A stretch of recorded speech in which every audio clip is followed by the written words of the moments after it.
I'm going to talk to you about solitude. I'm going to talk to you about being quiet and being on your own.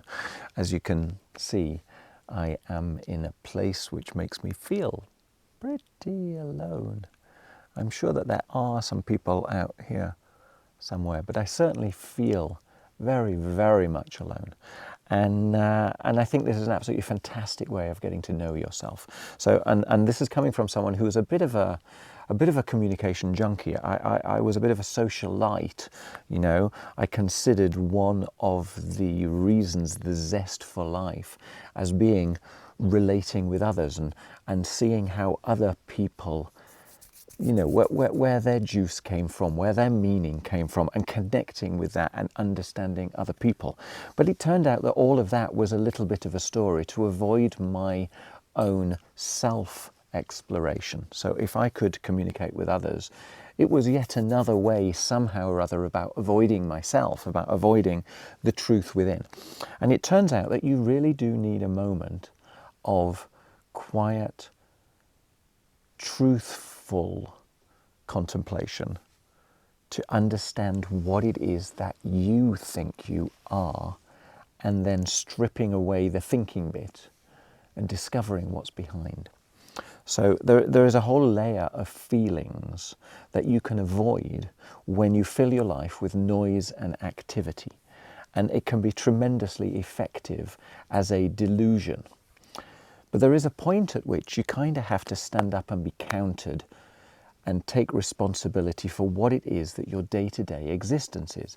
And that cannot simply be filling it with stuff. There has to be stuff on the inside that makes meaning of all that stuff that you're filling your life with, that you're filling your moments with.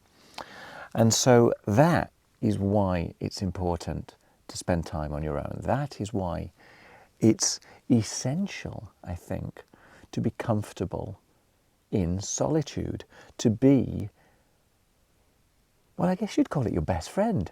I guess you would call it self-acceptance, perhaps. Knowing that you can explore all of you, including the parts of you that apparently you disagree with, including the parts of you which could potentially be shameful or dangerous or risky or violent or vulnerable or anything, being able to sit with all of that then gives you a set of meaning, a set of perspectives which allow you to communicate and relate with everything else in a far, far, far, far deeper way. So if you find it uncomfortable to sit on your own, if you find that when there is a moment of quiet, you need to fill it with something, if it's reaching for the TV, reaching for the telephone, if you're in a conversation with other people and the conversation goes quiet, then you feel the need to speak up. Consider what's going on there. Consider what you might potentially be avoiding. The easiest way, honestly, is to go sit in front of a mirror or stand in front of a mirror and look yourself in the eye. And do that for 5, 10, 15 minutes. You cannot avoid the truth. So that can be a fantastic way. Meditation can be a fantastic way. Setting yourself an allocation by which you're going to do nothing. You're not going to set a goal. You're just going to be and see what being is. And that can be a goal in itself, I guess. But the point is that you are allowing your truth to exist. You're allowing your truth to express itself and to see what comes of that. Because, you know, the thing is, we have all these stories inside of our head, most of which we never really asked for, most of which we concluded at times in our life where we were not really fit to make a conclusion because we were too young, we were too vulnerable, we were trapped in other people's stories. So none of what we think we know, none of what we think we are, is necessarily the case. So all of the stories, all of the potential dangers, the potential risks, the potential shame, the potential guilt, the potential embarrassments, as well as the potential potency and fun and adventure and skills and all that kind of stuff, all of that has come to you through a series of what are best described as chance occurrences by which you have led to a conclusion. It might be true, But the likelihood is it's at very least incomplete, and probably completely untrue. It just so happens that you've had a few examples where you've shown yourself that the truth that you were seeking, you could reconfirm. But if you'd been trying to seek out a different truth, you'd probably have been able to reconfirm that as well. You see, the thing is, we live our lives by labeling. We live our lives by attaching significance to certain things and not to other things, and then by describing our experience through that expectation.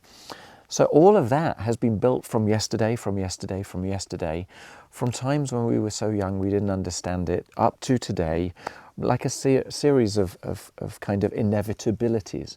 And what I'm suggesting is that by sitting with yourself in silence, you can re-examine all of that. You can re-examine the things that you think that are good and the things that you think that are bad, and question whether any of it is true. End result is tremendously freeing. It's self-acceptance, it's actually self-belief. You get to the point where you no longer need to hold quite so strong a grip upon your sense of control, and you can go with the flow because you trust yourself, because it turns out that you're actually better than you thought you were, even if your thoughts are not the thoughts that you think you're thinking. It's freeing, it's emancipating. It's becoming your best friend. It's becoming a friend with all of this, because all of this and all of you were kind of made from the same stuff somehow or other. And we're in this kind of somehow or other together. And it's bigger than me, and I don't understand it, but it's beautiful. It brings a sense of awe and a sense of your place in all of the awe. Yeah? You always see it from your ego. You can't get away from your ego altogether. But what you can do is have a more constructive relationship with your ego, let's say. Have a less rigid relationship with your ego. So go spend time with yourself. Get out to nature.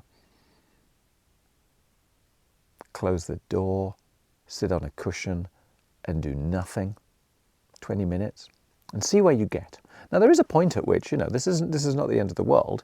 We're not talking about doing nothing and being a hermit or even being the kind of the stereotypical namesake of stoicism. We're not talking about that. We're not talking about isolating. But there is a point at which it is very, very good for you to be able to be isolated whenever you choose to do so, and to dwell inside what it is that you think you are. Become your best friend. Self-love, I guess you could even say. All right, take care. Thanks. Bye-bye.